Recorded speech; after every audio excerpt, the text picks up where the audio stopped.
pleasure to introduce our speaker today. Mike Campion is the Herman C. Krannert Professor of Management.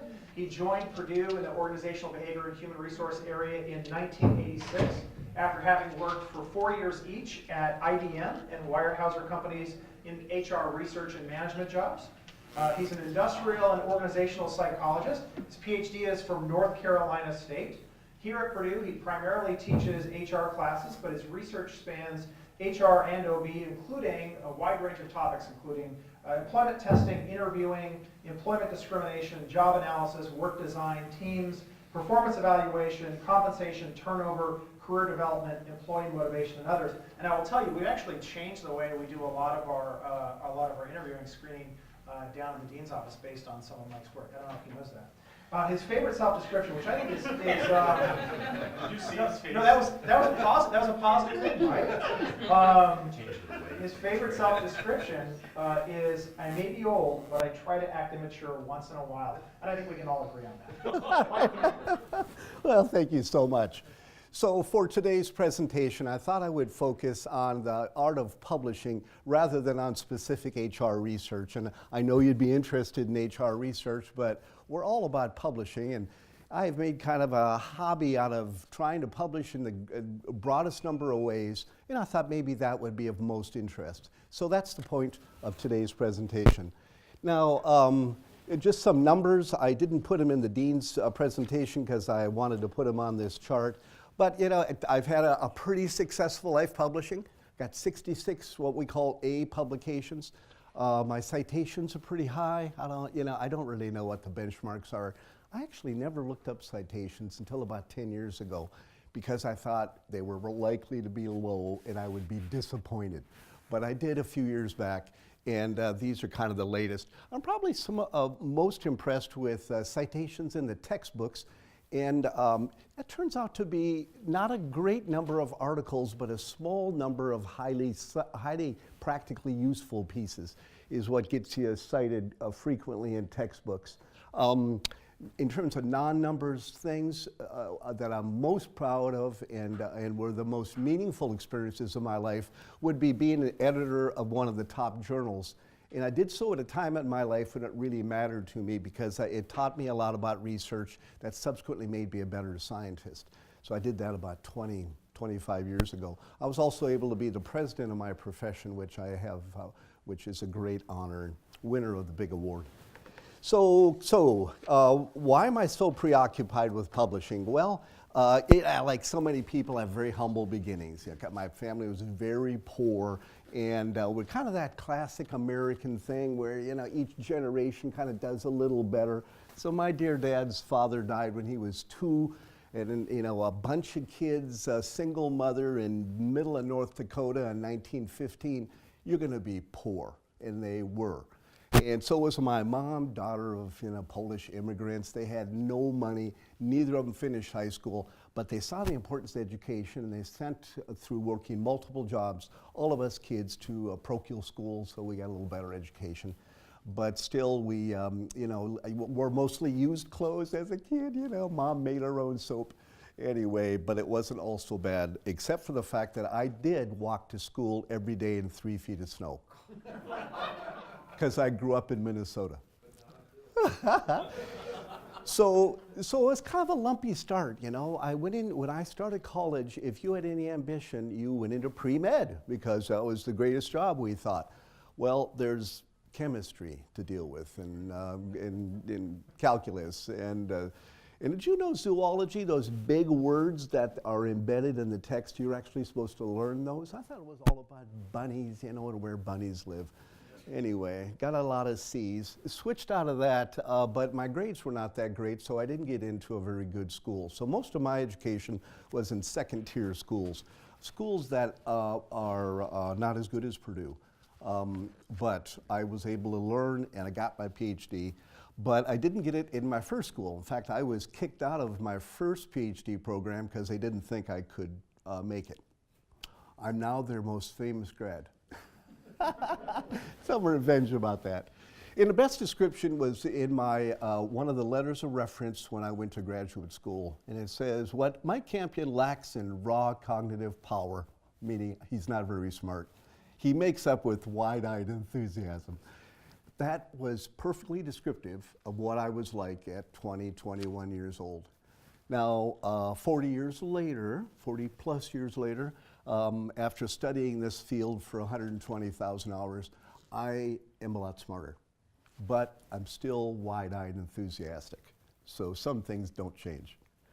So what I did is I went into industry, Weyerhaeuser Company, and I began to I have this sort of preoccupation that I wanted to publish because, remember, I was thrown out of graduate school, had a chip on my shoulder, and I thought this publishing thing's supposed to be impossible. I'm going to try this. So I would use databases that existed and write up things and submit them, and darn, I could do it. I could send in articles to journals, and it actually worked. They were not the best journals early on, but it gave me a sense that I can do something that's supposed to be so hard. And that helped sort of exonerate me from my failure experiences. So I went on and on. I published my master's thesis, published data sets from the job, and I realized that I had this overwhelming passion to find knowledge and share it with other people. I don't know if you've ever seen children who do this, but they'll come back from school and they want to tell their parents all the things that happened that day. So that's me. So I like to study things, do whatever job I'm doing, but then when I discover something new, I want to go share it with other people. And I found that that was really my passion, particularly practice informing science as the direction of influence. So I went back in school, finished my PhD, published term papers while I was there, and then I went into industry again because I thought industry was the sexy place to be, and I went to work at IBM, and I published a number of projects there, and I won a dissertation award that was very impactful on me because it seemed to me like it made me instantly famous. I probably wasn't, but in my mind I was, and it gave me this, again, this self-confidence that really catapulted me. And probably the most telling moment, I think, was when I got promoted to manager at IBM. I went home and told my wife, yeah, I got promoted to manager, FYI. Okay. If I got a publication, I went home and I said, hey, I got a publication. Let's go out for dinner. And all of a sudden it sort of struck me. I was going to go back to academia at 55 years old, because as you know, many people retire out of companies in their mid-50s, and I thought, I got this PhD, if I do a little publishing, I can go become a professor at 55. And then it struck me, this is what I should be doing, because I'm getting a lot more fun out of doing that than on just being a manager at IBM, 1 or 2 years per job for the rest of my career. And it was the smartest thing I ever did. So the answer to the question is as follows. I think early life failures build character. Not that we should arrange for early life failures that people have, but early life failure really, really sets you up for, once you discover what you do in your niche, you develop an overwhelming passion. Maybe it's fear of failure, but I don't know that that's it. I think it's just you finally figured it out, you so value it because you know what it's like to be a loser. So what I want to do today is talk about, how does one publish like heck, some of the strategies that have worked for me, and I illustrate them with example publications. And I want to make it up front. I'm not opportunistic, although it may sound like I try to publish everywhere, but I'm not opportunistic. I just love the process. Also, I'm not non-thematic because I have a number of themes. I just happen not to have just a single theme, but a number of them. And so, with those caveats, I wanted to make at the start. So, gosh, I'm just doing a great job here. Did you know this back falls off? So, what are the basic rules? Well, one of the basic rules, of course, is you have to work real hard. Now, this goes without saying, and I'm not going to get carried away, but I do about 60 hours a week, and I have my whole life. And that is just what it takes. If you want to be successful, working harder than other people makes up for a lot of things. So my biggest joy is when I leave the office at 8 at night, I'm the last guy to leave, and I turn off all the lights, and it's a tradition. If there happens to be a graduate student working there, he comes out, all the lights are off. You probably have recognized that I do that. And it's not a sprint, it's a marathon, so I grind away and research all the time. You know, hour here, hour there, a day here, a day there. So it's something that is not a sprint that then finishes, but it's this grinding away continuously. I discovered something in doing my master's thesis. We all were struggling how to get your master's thesis done. A lot of people would find that they could never get it done because other things would kind of get in their way.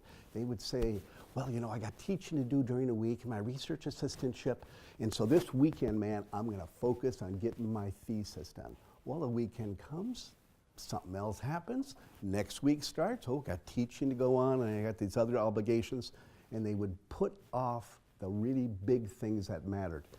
So what I discovered with my master's thesis, and actually, coincidentally, it was about goal setting, was that if you do a little piece a day, it will eventually get done. So no matter what your day is like, if you can do one statistical table, one paragraph, you cannot go home at night unless you do something for your master's thesis. It will eventually get done. Whereas the former strategy of, you know, I'm going to spend the whole weekend on it always fails. So although I was kicked out of graduate school, I was one of the first ones to finish my master's thesis. And I tell that to students, you know, if you do a little bit every day, break it down, it will eventually get done. Whereas if you fall prey to not intentional procrastination, but effectively procrastination, by putting it off and going to devote all this time to it, you will fail. So with graduate students, I sometimes give them this following set of test questions. You know, what do you do first thing in the morning? Do you read your email? No. Do you get prepped for class? No. You get to work, you leave your email off, you work on research. If you teach at 11 o'clock, you jam on research until an hour before. I know, I'm sorry for saying that. But you know, nobody ever gets denied tenure, almost never, due to teaching. It's almost always research. And teaching is very self-correcting. If you do it bad, people punish you, you know, regularly. So the students punish you. And you gotta show up and do the classes or you'll get fired. So it turns out that the variance, you know, the beta weight in terms of predicting life success in a school like ours is not that extra few hours on your teaching. Sadly to say, that doesn't mean do it badly. It just says your priorities ought to be on the research because that's what really moves the ball. So if you have 30 minutes left at the end of the day, do you do little things to finish them up? No, you do your research. Any increment on something important is better than spending your time on things that don't count. So anyway, the last one is more of the same. Also some other little tricks. Those who've had my PhD seminar have seen these things, but you know, we talk about going bulldog, which basically means when the paper gets really close to the door, you bite into it and hang on, because there is likely to be a whole lot more left to do. So getting a paper out the door usually means going completely insane, spending way too much time getting that paper finished, because when it's 80% done, there's still 80% more to do.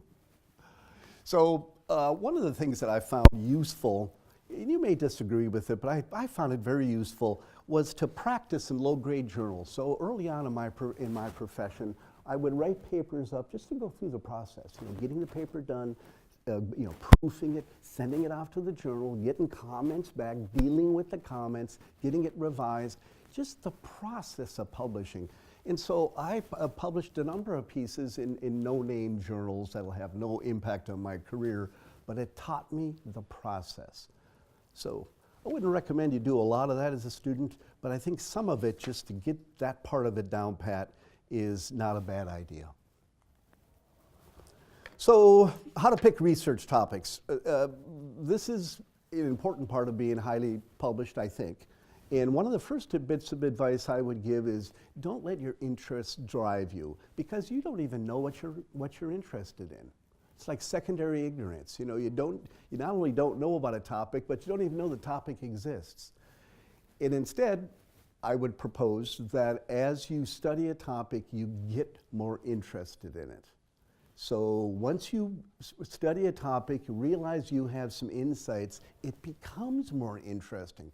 So my advice would be don't study what you're interested in, study a range of things because you don't even know what you're interested in yet.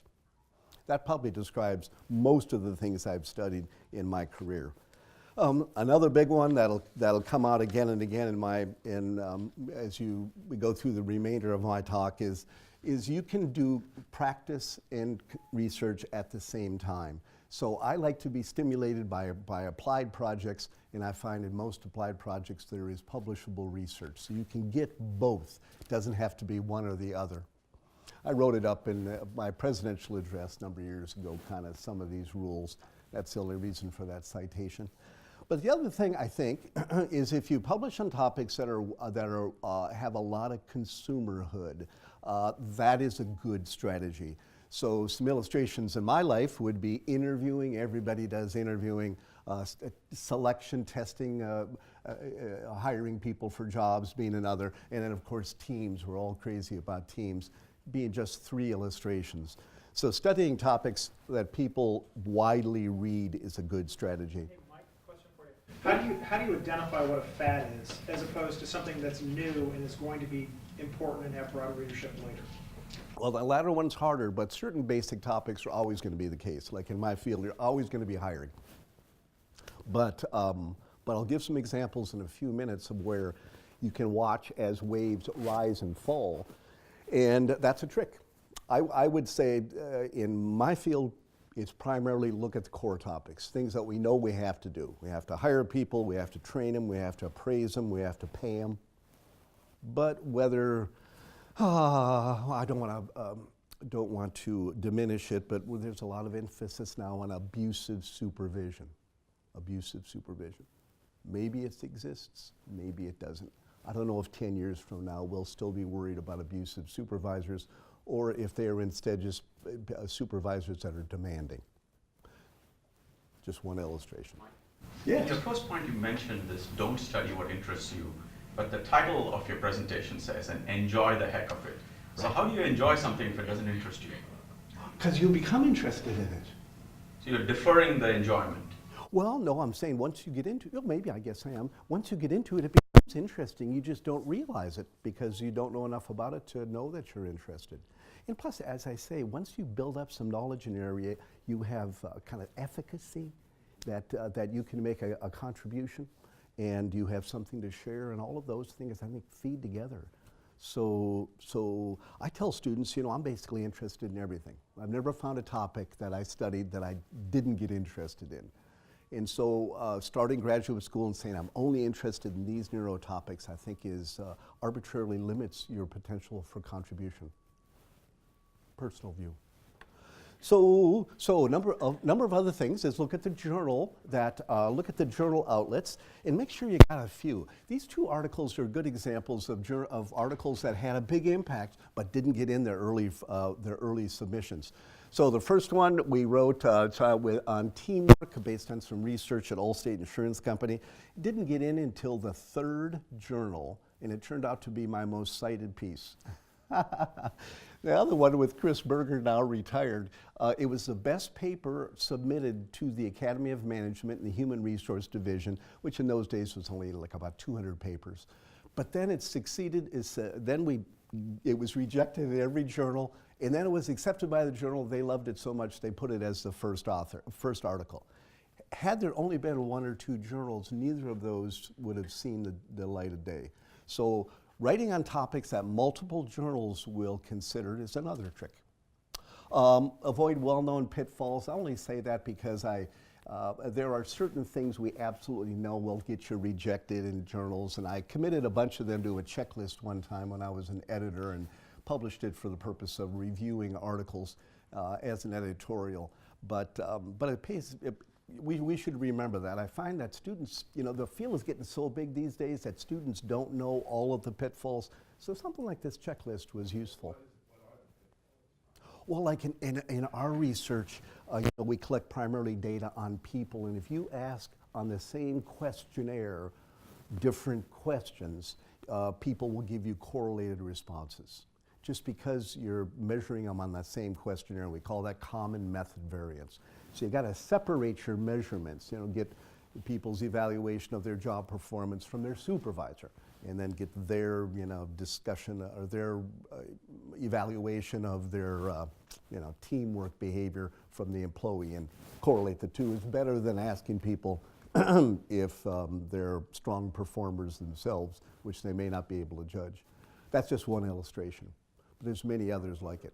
Is there something broader in terms of a pitfall? That your example is sort of specific to your field.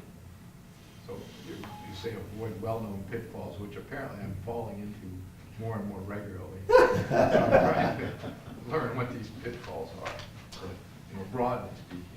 Yeah, well, I would guess it's probably field specific. And in other conversations you and I have had, you've said that the stock market data is, exists, is well known, and we have mined it a lot.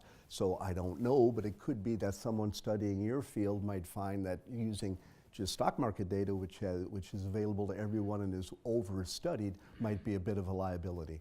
I don't know if that's true, John. I'm just trying to illustrate. I'm working on the very topic on that, so I hope it's not. I just wondered if you had some general thoughts on pitfalls, or they're field specific. So I'll stop pestering you on that. Yeah, the only thing I can say that in that regard is methodologies that are much more difficult to do seem to be valued by the reviewers because they know how difficult they are. So if I do a study that requires interviewing in person hundreds of people using up thousands and thousands of hours, I get some credit for that compared to if I used an archival database or a survey that I just sent out. So I don't know to what extent that makes sense, but most of the things that are fatal flaws are usually something that's easy to do, and that's why it's done. And so anyway, so also study topics where great data becomes available. I put a piece in a top journal a couple of years ago because I got a data set of 75,000 candidates, and it was just too much fun not to use it. And so, your take on big data? You mentioned fads. I'd say that's more than a fad, but what is your take on using big data as kind of a methodology? I think it's here to stay. I think it's a great development, and I am on the train. So I wish I had something more critical to say, but I think that's the direction, and we have to do things about it. And that's my direction in the future, is to use big data, primarily using big data for text mining is going to be my main focus, because so much of the data in human resources and organizational behavior is narrative. And actually, once you can process that data, the statistical part isn't so complex. Not like the stuff many of the others of you do. So I'll come back to that in a minute, because that's a topic of the future, I think. So I like to swipe ideas from other fields. Now, there is a caveat, I'll come back to it in a minute, but I have enjoyed swiping ideas from other fields. Human factors and engineering have perspectives on work that I've benefited by greatly in my life. I've brought in ergonomics and medicine to study issues of physical demands of jobs, economics combining with psychology to understand the labor market influence on pay levels, and then law. I play with a lot of attorneys, and law has a lot to do with HR because everything we do is so litigious, as you would know. So insights often occur when you study a new topic. Another reason I like to study new topics. Be creative methodologically. That none of this would be, except for the last one, to your point, would be at all considered creative. But throughout my life, I have found that when new and different analyses tend to attract reviewers, and the pieces in 83 and 88 are old news these days. But in terms of a recent trend, we got a lot of attention for this last article, where we trained a computer using text mining to read as well as a human assessor. So this organization has an army of people who process information in the hiring in a big government agency. And it's very, very expensive. They spend about $200,000 per each round. They do 3 a year, so $600,000. We were able to program a computer to do it as well as a person, saving them about a third of the cost. So every time they use it, they save about $200,000. But it essentially was just using text mining to model the judgments of the humans, and we were able to do it to the level as good as a single human could do it. So that would be a correlation of 0.6. Not huge, but respectable in this domain. So, what other ideas? Well, megatrends. You talked about trends, and you gotta watch for the megatrends. Sometimes they're readily apparent, sometimes not. These are megatrends that I have been able to notice and benefit from. The first one was kind of an insight. In the 60s and 70s and into the 80s, we were very focused on how to design work that would be motivating to employees and satisfying. And that trend was coming down as I was working on the topic. So I was riding that wave down onto the shore. I actually can't surf. But if I could, that would be it. And what was rising is teamwork. For a range of reasons, organizations in the United States really got on the teamwork bandwagon in the 80s. Part of it was economic. You can live without a supervisor if it's a well-managed team. Part of it is the development of management thinking over time, increasing amounts of trust to employees, led ultimately to using teams and letting employees have a lot more authority and autonomy. And I think we looked around at other countries and their effectiveness in using teams. And so all of that came together in the late 80s to make an overwhelming trend of teamwork. So I jumped off the job design wave, jumped on the team design wave, and was able to do a bunch of research early on that was very highly cited, much more than I deserved, quite frankly. So probably my best work was in the job design wave that was going down, but I've been more cited by jumping on a new wave at that time. So another mega trend is interviewing. I had a wonderful opportunity to participate in sort of the very early stages of our recognition of how to improve interviews by making them highly structured. So ask the same questions, make evaluations in a more consistent way. And I co-authored a piece in 1980, and it became then a long-term trend. I have a bunch of articles along with all of those, which are all in A-class journals. I have 14 others. My next goal is to try to train in a computer how to do an interview. That has some real advantages in more ways than you can imagine. One of the big struggles in our profession is we tend to see diversity differences in hiring and promotion rates between gender, race, age subgroups. And the problem is our tests will result in different passing rates for different subgroups. So minorities don't get as many jobs. What do you do? Well, partly that's just what it is. The skills differ by population. But also, there are some tools that show less differences but still equal prediction of job performance, but they're too dang expensive to use, like narrative responses. That's why we did that other study, or interviews. So if we could train computers to do it, we can use procedures that show smaller race differences but still equal validity.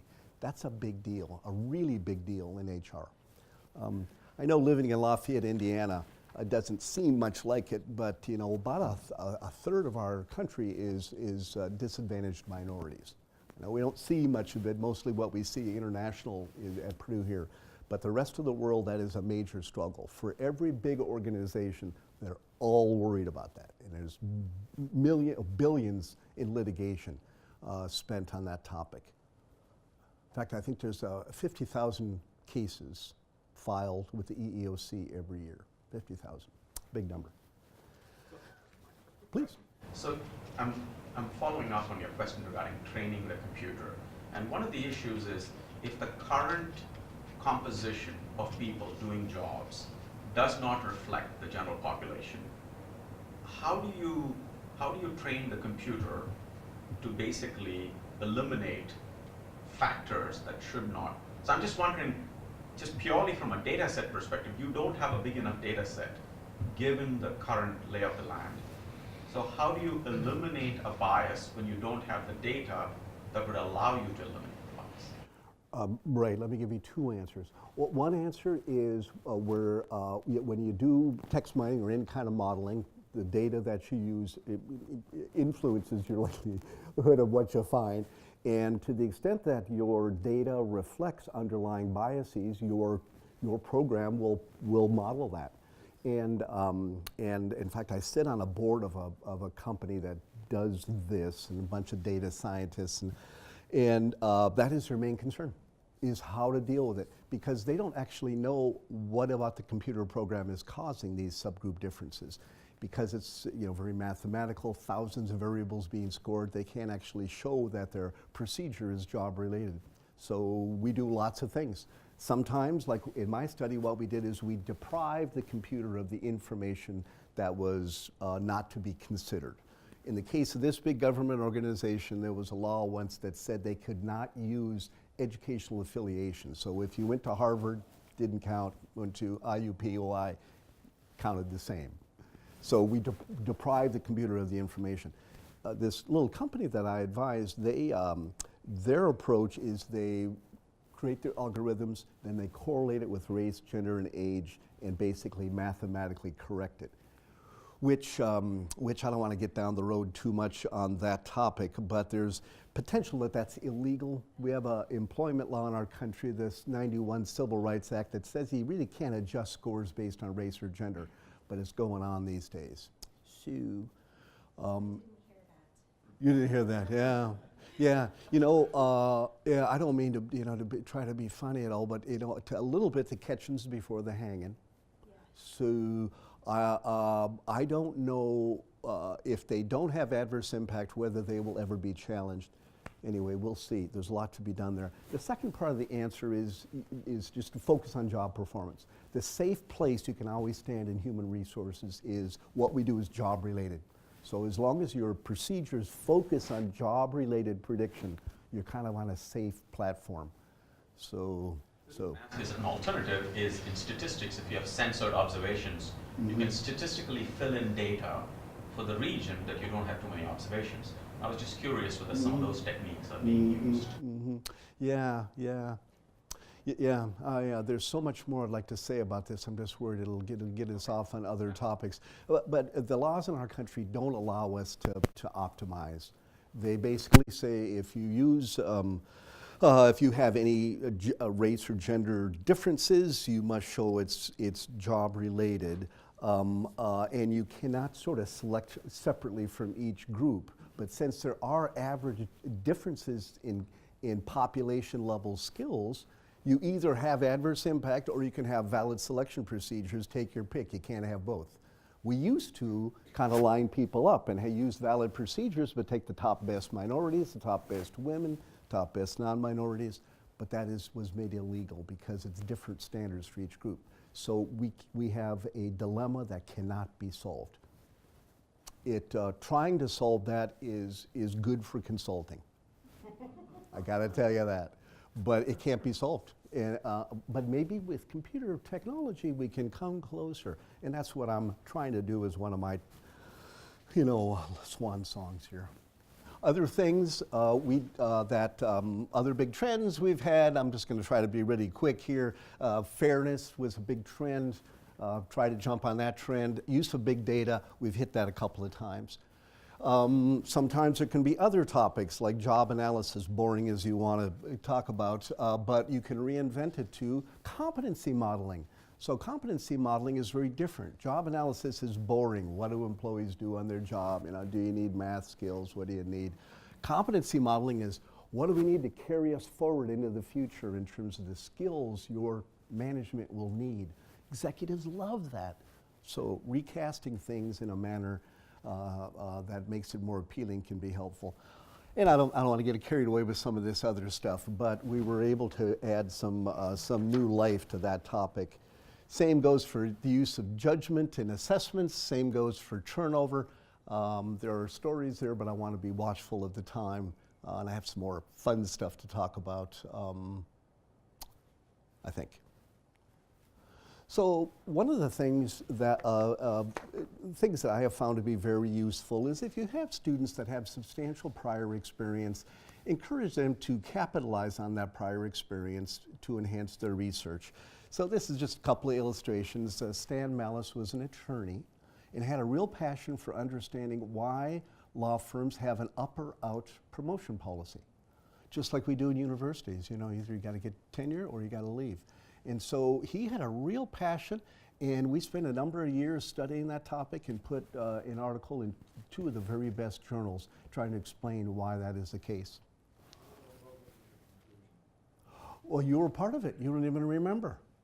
Stan was visiting one day in my office in the mid-90s, and we said, yeah, and what we said, John, is, John, tell us about options theory. What does options theory mean in finance? You gave us a 2-minute lecture on it. We we basically use that as the theoretical base. And so law firms will invest in a set of options, meaning young associates.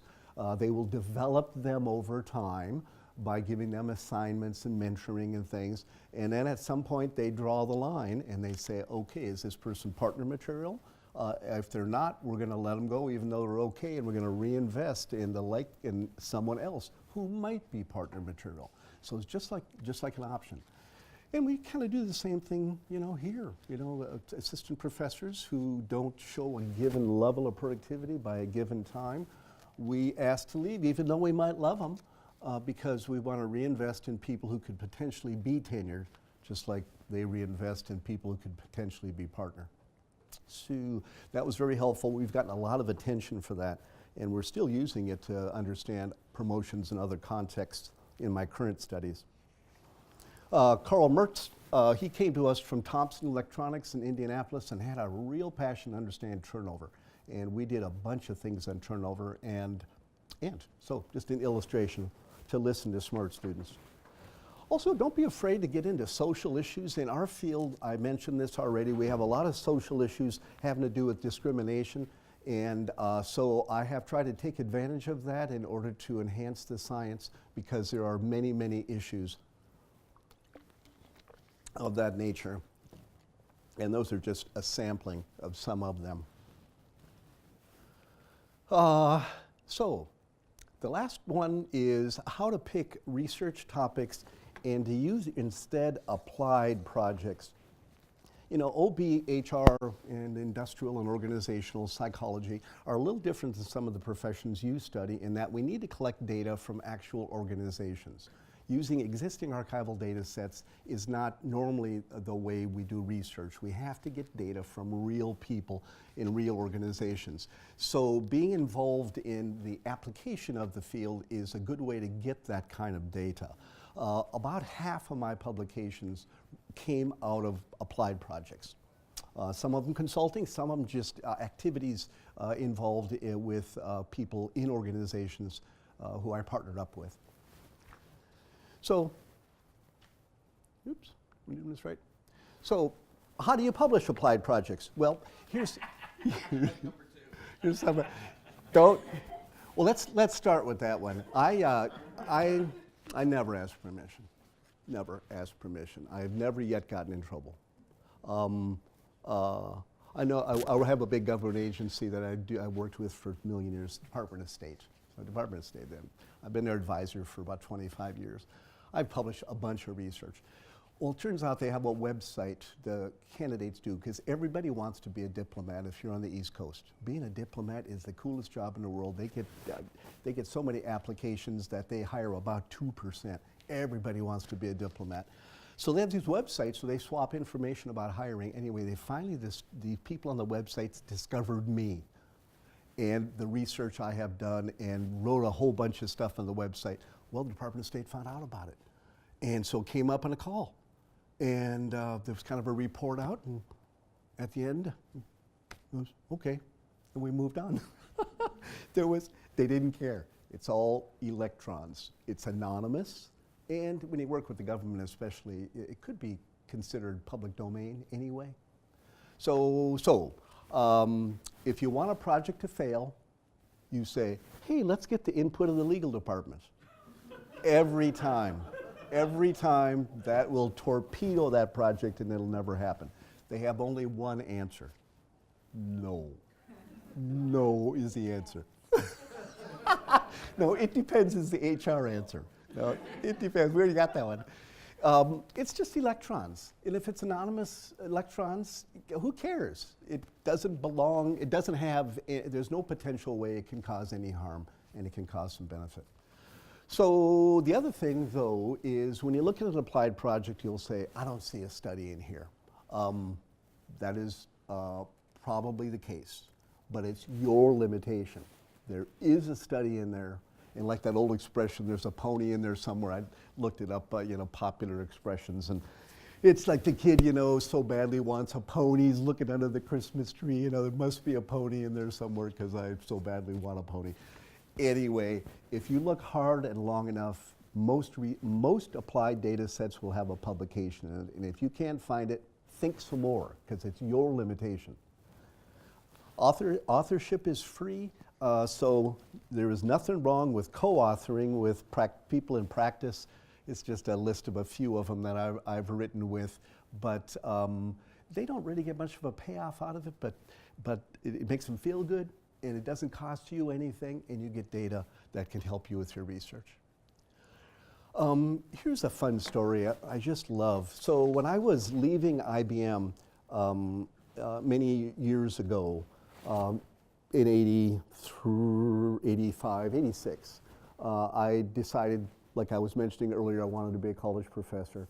And so, I told IBM I was leaving, and we'd set a date and all. And this real unpleasant job came available. IBM had bought a company in Silicon Valley trying to quickly get into the telecommunications business by building multiplexers. And they grew by acquiring a bunch of companies, which created a risk. IBM is just staunchly non-union, and they wanted to make sure there were not employee relations problems. So they wanted to go in and do an opinion survey of all their employees. This company didn't want that. So they needed to send in a sacrificial scientist, somebody to do a really, really unpleasant job, get real beat up by having to impose this study on a company that didn't want it. So I said, hey, I'll do that as my last hurrah. My last 6 months of the company, I'll do it on 2 conditions. One is you move all my stuff to Purdue. So they sold my house, shipped all my stuff to Purdue, and so I got my move paid for. And I said, second is I'm going to go off and be a college professor. I want to collect data. So my second condition is you got to let me collect data. And they said, oh, sure, yeah, data, who cares? So I went off to that company, so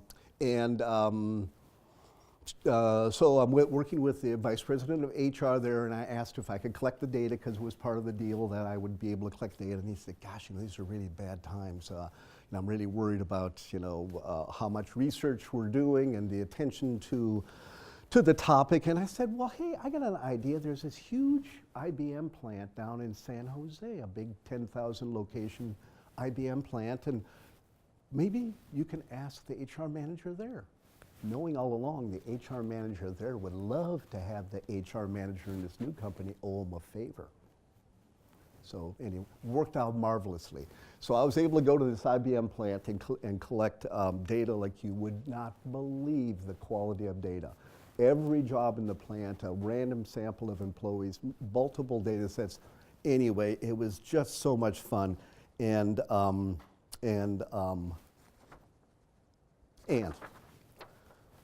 that is actually this chart. And what resulted on it was the most favorable review I ever got in my whole life. This brings a tear to my eye. I don't know if you can read this. This is the shortest review I ever got and it was at a top journal. It says, this to mine is a monumental piece of work. It stands out in so many ways from the ordinary real-world study, one can honestly call it important. It stands out from the typical job analysis study in that one can honestly call it theoretically interesting. Then he goes on, or she goes on and on. At the end says, it's a long manuscript but completely fat-free, illustrates convincingly that one can do solid research in real organizations without the usual litany of excuses for poor design and control. I got this hanging in my office. You can see it's framed. that really, really inspired me. And it happened in '88, early in my career. And I thought, you know, I can be good at this. But it does illustrate getting a good data set. Why is the date 87? That's when I submitted it. Published a year later, accepted. Yeah, accepted in '87, published in '88. Did you ever find out who reviewer B is? No, but I want to find out who it is and give them a. So it was published in 88, but you got this letter in 87. Yeah, this was a review. Okay. Yeah. Well, one of the many reviews. Seems to me the other reviewer wanted 1,000 changes. But So do you have the other one too? no, I don't know.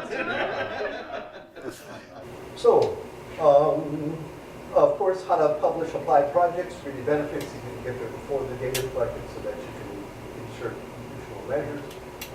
But also the most important thing, I think, is that you have to have multiple interests. If you only have very narrow interests, it's a big haystack. It's hard to find that people. So if you study a range of topics, that will substantially increase your likelihood of finding a study in an applied context. So another thing I like to do is I like to bring multiple theories to bear. I have to, though, say that these images, when I did these studies, you can see they were more years ago, it's more insightful for me.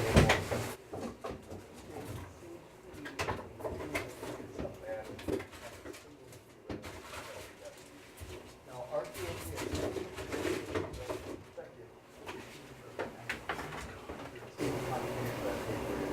but it's, I find that having multiple same thing is more content. So anyway, I'm having to write more papers these days based on a single theory.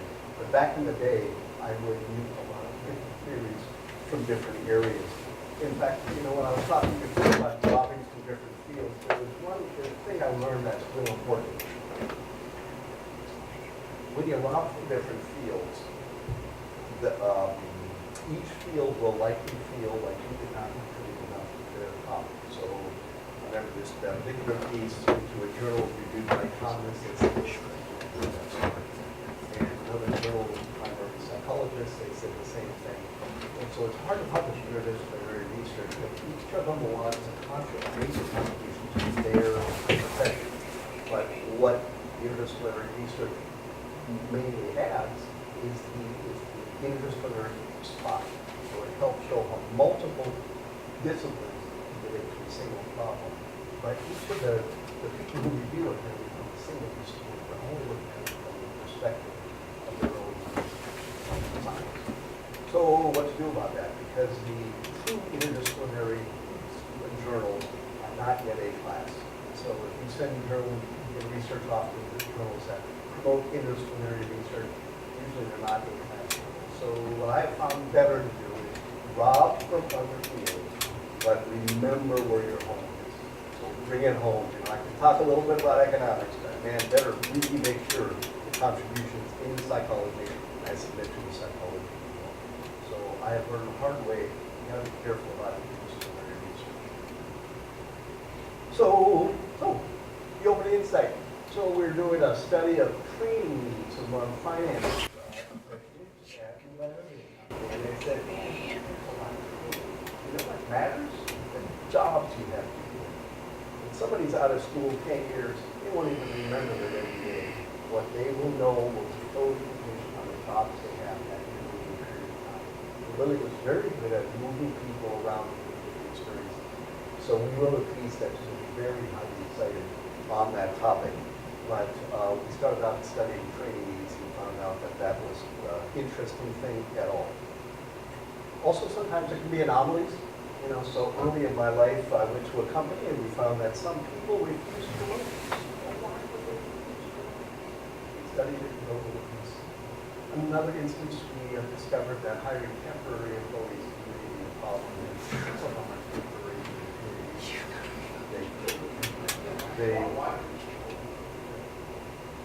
well, in that particular case, actually, it turned out not a great story at all. Since you asked, this was an organization that had a history of discriminating based on race. And if you were black, you got to work the poor side of the business. If you were white, you got to work the high-paid side of the business. After a court case, they allowed people to transfer. And these people who transferred were maybe older black women. And once they got into a job where it was air conditioning and clean environment, they didn't want to move up to the higher level jobs. Fear of failure, plus they will come. Shot out of it. That was the explanation at that time. So,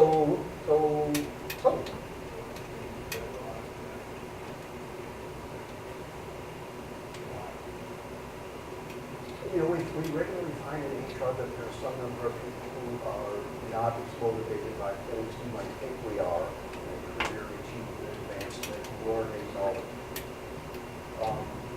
Yeah, and you know, the job design world, they discovered that about 15% of people don't respond to what we test for. They refer to them not very respectively and respectfully as warning tribes. They got all the open war when you run it. It is very not very nice. Anyway, let me push on here because I'm going to run out of time. I recommend if you're a student to publish for a range of reasons. It gives you courage, it gives you options. And my students have seen most of this before, and the 5 minutes left, I'd like to teach how to maintain later in life. So these are just a few of the things. I like to publish terminators. I like to tell them, go for probability. And try to wear them down. Eventually, you just keep beating on them. So what do you do later in life? Well, you first lead, then you coach, you work in teams, you publish applied projects. But there are some other things. One is recognize that your field is changing. In my field, it's a lot more theoretical, a lot more advanced analytics, and a lot more competitive. It's harder these days. It's easier to do research, it's harder to get into the top journals, and these are the reasons. Reviewing the literature is something we commonly do in a more later career stage because we understand the bigger perspective better. Try to replicate things that you've done, bring in talent and stalled out projects. Stir things up, kind of create controversy. These are some that I've tried to do. Again, short on time, so I'm just going to skim through these.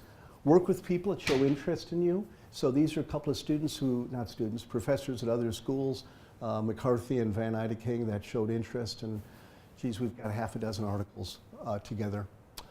Save troubled students. This one, I gotta just take a minute to describe these people. So Barb Brown was unable to scale the mountain. She got all done with all of her education, and she looked at this huge mountain called a dissertation, and she couldn't even get her foot off the ground. And so what I did with her is I said, okay, Barb, tomorrow night I want you to read these 3 articles. Next night, here's another increment. Next night, here's another increment. So I want you to climb this little hill, and tomorrow night a little higher hill. And so what I did is coached her a piece at a time. We ended up getting an A-class publication out of it. Malice, mentioned him before, he's a real obnoxious guy. Nobody wanted to work with him. So I took him over before he was thrown out. He got a 99 in his GMAT, 98 in the GRE. He was very smart. He thought he was smarter than everyone else and probably was. Useful thing about him is he only had to explain something once. But he had these ideas about promotion in professional service firms, and so all I did is let him talk. He had to buy me coffee. I'd meet him every night at 7 o'clock. You bring me coffee, I will listen to you for an hour. And all I did was let him talk. And when he'd get off the road, I'd put him back on the road. Yak, off the road, back on the road. Talked himself into 2 A-class pubs in very great journals. And then Brudding, we just graduated him, he failed prelims and nobody wanted to work with him. Now he's got an AMJ and he's a wonderful co-author and super dedicated. Remember the point about early failure? Publish dissertations. Also, let's not let people graduate unless they if they're going to go academic, we should really help them get published. So often we do multiple studies, often they stay an extra year. I would try to work with students beyond dissertations. This has been my favorite thing. I've got 80% of my publications are continuing to work with my team of students. I just love my former students. You are my student once, you are forever my long-term friend. I don't think there's anyone I don't still keep in touch with. But particularly focus on your stars. Fred Morgensen, I got 37 pieces with him. Rick Postrum, 18. Talia Bauer got her degree here as well. You know her, Carl Mertz. And the biggest contribution you can make to the field is to get your kids interested. So the middle one you can take out, that's my ex-wife. She actually did get a degree, a PhD in education or supervision here at Purdue. But I think it was also influential in that both the kids have degrees. Mike is at Texas at El Paso in the management school, assistant professor. Emily's at Old Dominion, a management professor in their business school. And so you might ask, well, why? You know why? It's really this simple. Both of them failed a little bit early on. Mike wanted to be an actor. Emily wanted to be a journalist, I think. She worked for the Journal and Courier. Don't you remember, Suresh? But when that didn't go very well, they looked around for what else should I do, and they said, you know, Dad's the only guy that says if I could do my career over again, I'd do exactly the same thing. They knew nobody else who had ever said that. So that heavily influenced them, I think. And really, I gotta say, that's how I feel. Especially at a school as wonderful as the Krannert School of Management, that has really allowed me to be kind of, you know, whatever I wanted to be, and it's allowed me to be much more successful than I ever dreamt. See, that's what I have. Thank you for coming.